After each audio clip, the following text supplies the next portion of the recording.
I'm Andy James. I am the land transaction manager with TALT. Kind of a little background about myself. Background in range management. Spent some time working with universities and also with USDA. A couple different jobs. I've since come over to the land trust here just recently, and looking forward to handling land transactions and helping out with the easement process, helping the landowners complete that process. My name is Brad File, and I serve as the Gulf Coast Regional Steward. The steward positions were created to get more on the ground, in the field, one-on-one interaction in the different regions of Texas with producers and agency partners throughout Texas. A lot of my work involves interfacing with producers and bringing information to them about what TALT is, what we do, and the process of easements, and moving forward with the ecosystem service markets and things like that as we come out with that information and start disseminating that to the public and to producers. That's a big part of what I do. I also work in the South Texas area quite a bit. That was my background area, kind of west of San Antonio, south and west of San Antonio. I spent the last 10 years managing private land there for a family, and cattle and commercial wildlife operations, and land development was a big part of my background as well, as far as land improvements and enterprise developments on those ranches. I'm in my truck a lot. Everybody's got a big region, but I extend all the way over. I was in Laredo one day, and 2 days later I was in Houston. So we cover quite a bit of ground. I'm Darren Clark. I'm the Director for Land Conservation with the Texas Agricultural Land Trust. I recently come to TALT after finishing up a 33-year career with USDA and RCS. Particularly the last 7 years, I was in charge of working with the easement program for NRCS in Texas. Looking at this as a great opportunity to continue to work with landowners in the private area to work on everything easements, from initial contact, application, acquisition, and even the stewardship part of it as well. Looked at TALT as a really great opportunity. To me, it's one of the stronger land trusts in the state, and I really see the mission and the goals and objectives of the organization as ones that line up with my personal beliefs. So really looking forward to this new chapter in my life and this opportunity to continue to work with landowners.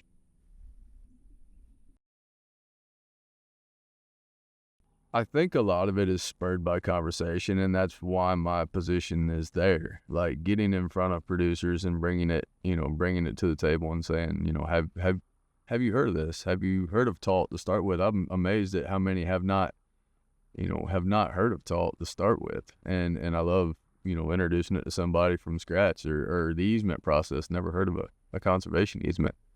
And then you run into the other side, which they've been watching the easement process for the last 20 years, watching it develop, watching it come about. And they have some pretty loaded questions whenever they ask a question. They're deep. They've been thinking about this for a long time. But I kind of thought that at the beginning there was going to be a lot more questions about value. How much can I make on this? And I see a lot more, that comes later on in the process. I see a lot more initial questions being, how is this going to affect my kids? How is this going to affect land values down the road? Yeah, all right. Yeah, when I started this, I thought that there would be a lot more initial questions about, value of an easement, or what can I make on doing this, and immediate value of an easement. And what I ran into was a lot more people were looking a lot further down the road. How is this going to affect, the next generation? How is this going to affect, the way my grandkids operate on this land? And that was an interesting process to learn about. And you do get the questions about, immediate value, but it's more so along the lines of,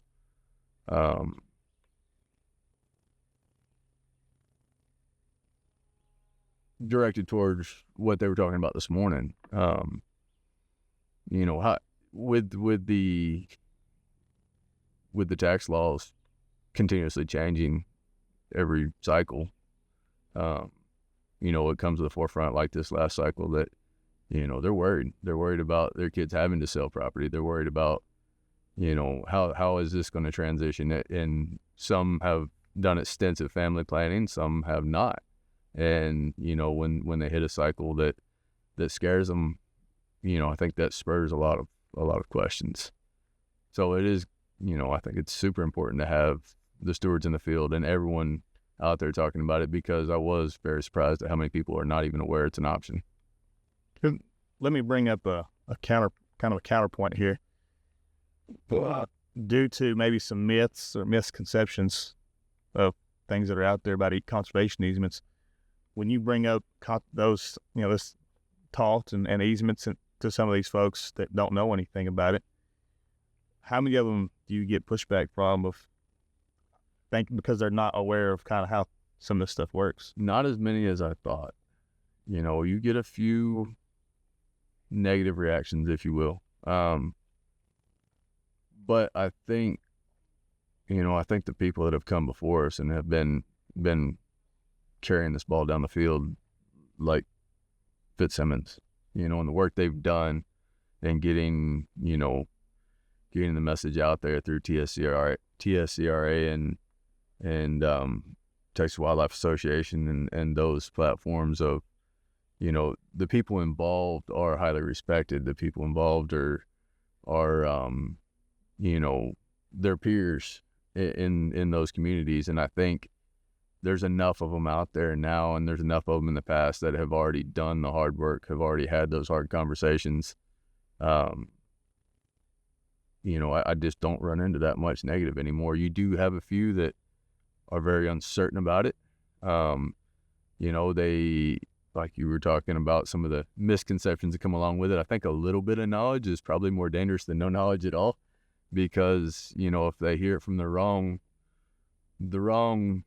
place, that misconception is harder to fight than a lot of things, or harder to educate around.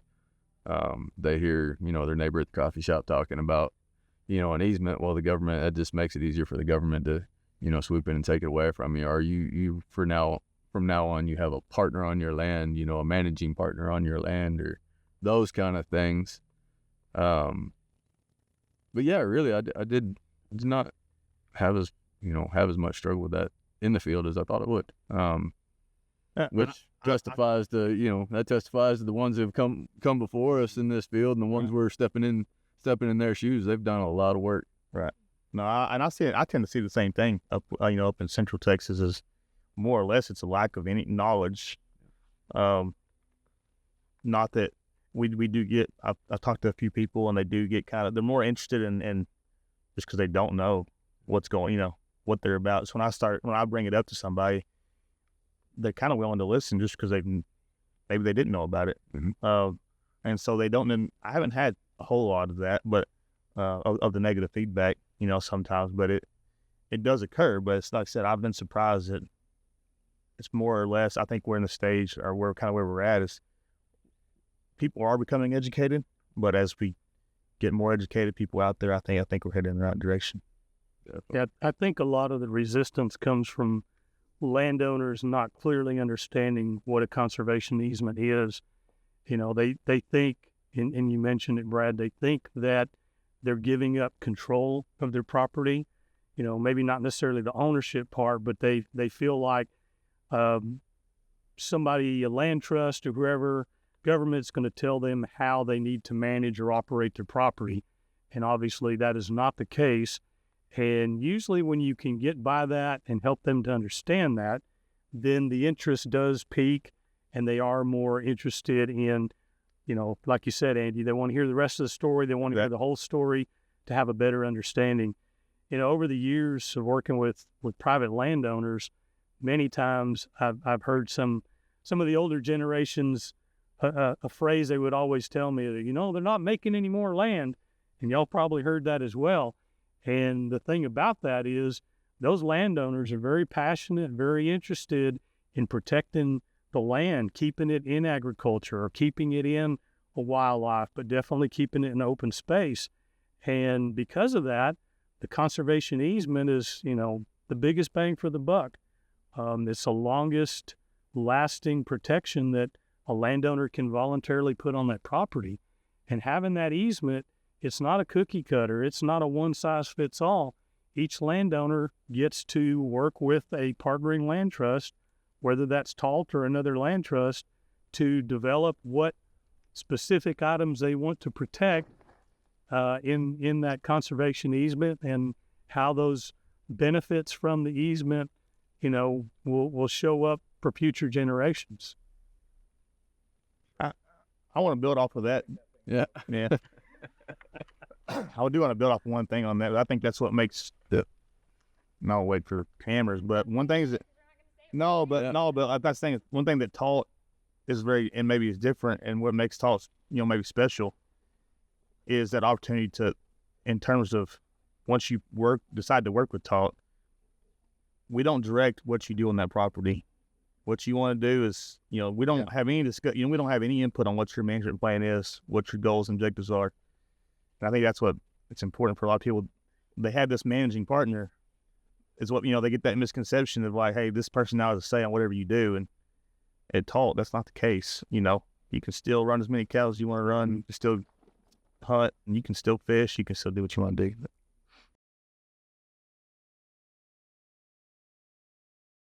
Yeah, so I think one thing that makes TALT maybe a little different than some of the other land trusts out there is a lot of people have this idea that when you take on a land trust or you partner with a land trust, that now they're going to have a say or have in what kind of management goes on your property now. But with TALT, one of the things that kind of separates them is they have absolutely no say or and have no intentions of having any input on that landowner's goals and objectives or the management that occurs on that land. And so these landowners are able to still continue grazing cattle or farming or hunting, whatever they've got going on their property.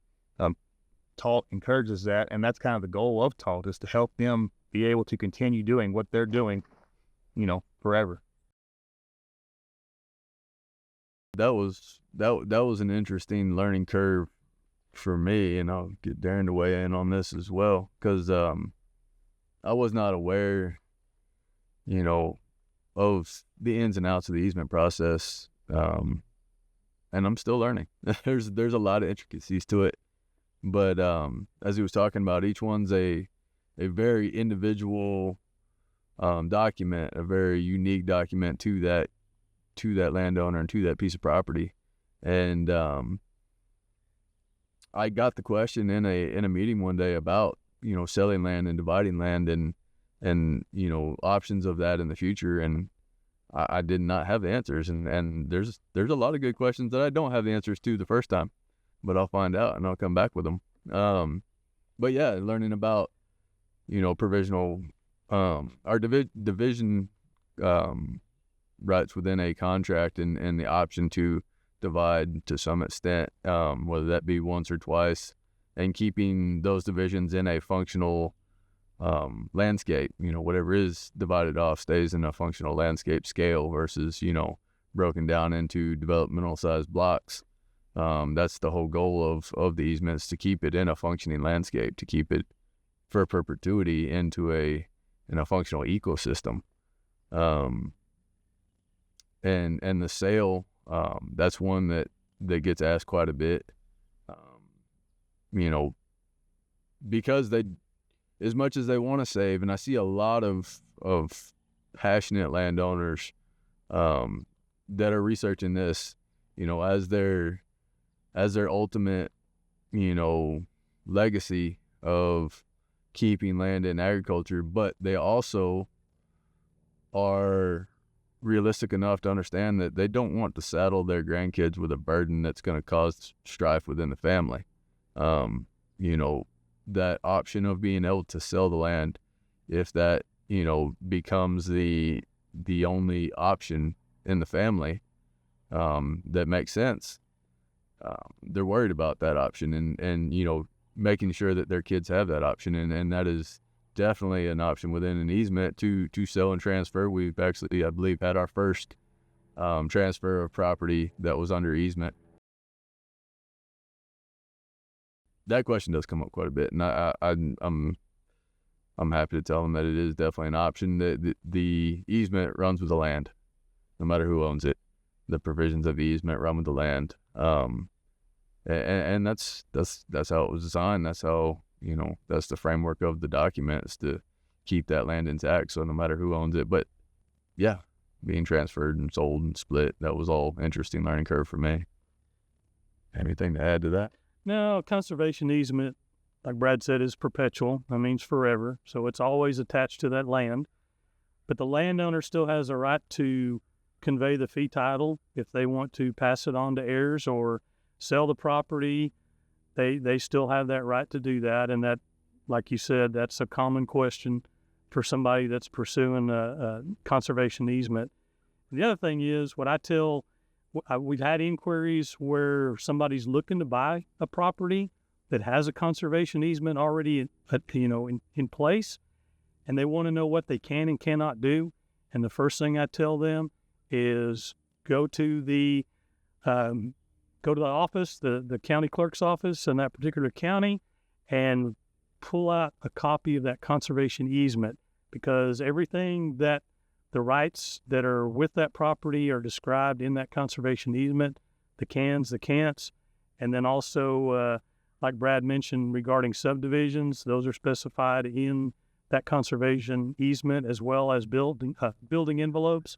So if a landowner, during the time of enrolling the property into a conservation easement, decides that there are, for lack of a better term, ideal locations for maybe constructing a house somewhere in the future or expanding operation facilities, then they can identify that with a building envelope. But yeah, the conservation easement stays with the property, and it does describe what rights the landowner has moving forward.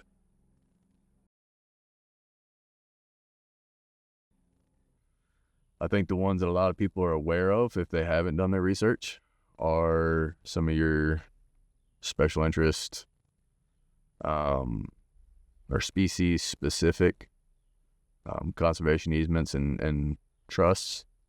And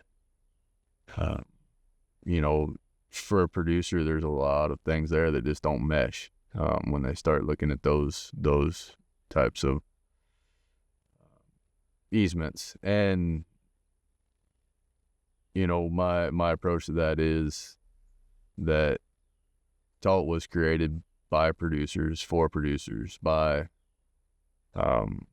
landowners, for working lands specifically, because there wasn't another good option out there. They felt there wasn't another land trust that fit those specific needs. So they got together with Texas Wildlife Association and Texas Farm Bureau and TSCRA, and that was the formation of TALT, was producers for working lands. So when I worked for NRCS and would be approached by a landowner interested in agricultural land easement, part of that process was the landowner had to partner with a land trust. In most cases, the landowner had no idea where to find a land trust, who they might work with. And so I would tell them is they needed to find several, contact them, visit with them, see if it's a good fit, see if the objectives of that particular land trust matched up with what the landowner was trying to do. And that way they could figure out who would be a good partner for them and a good fit.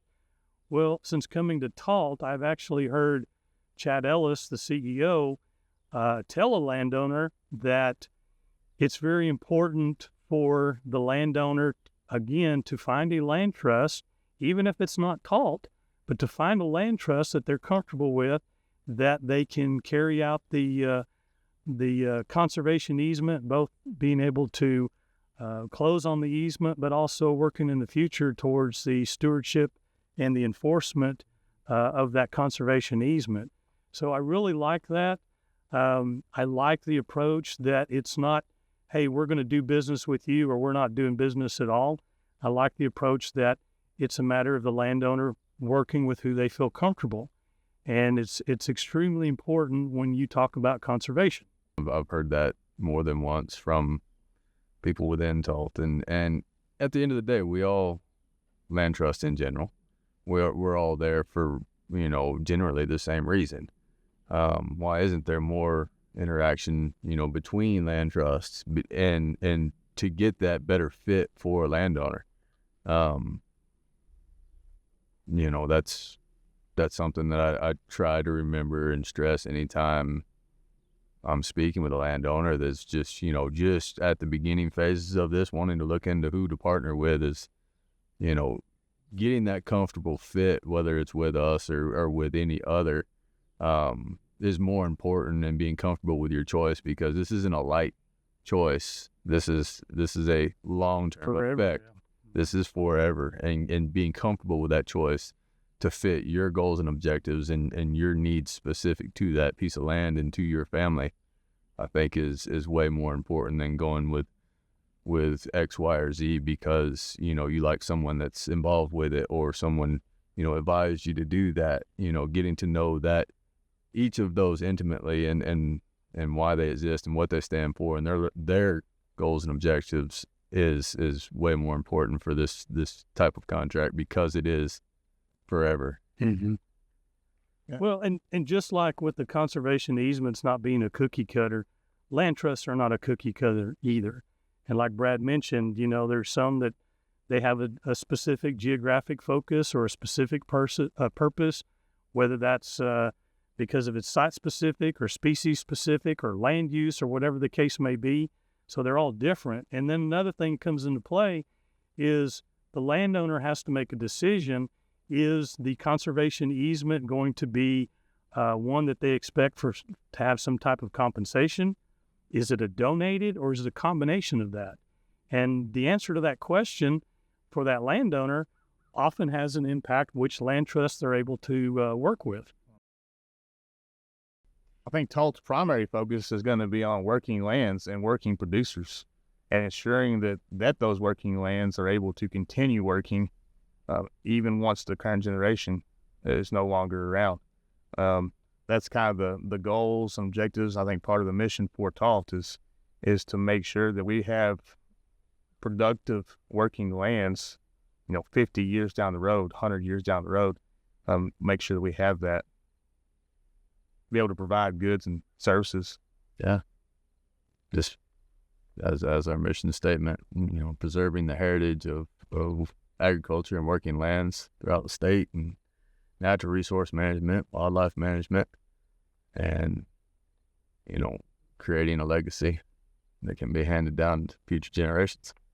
And because of that, that's why it's not imperative that the landowner have a conservation easement held by TALT. Because like y'all mentioned, the goals and objectives, the end result at the end of the day, whether TALT has the responsibility for stewardship of that conservation easement or another land trust, the result is still the same. Conservation. No,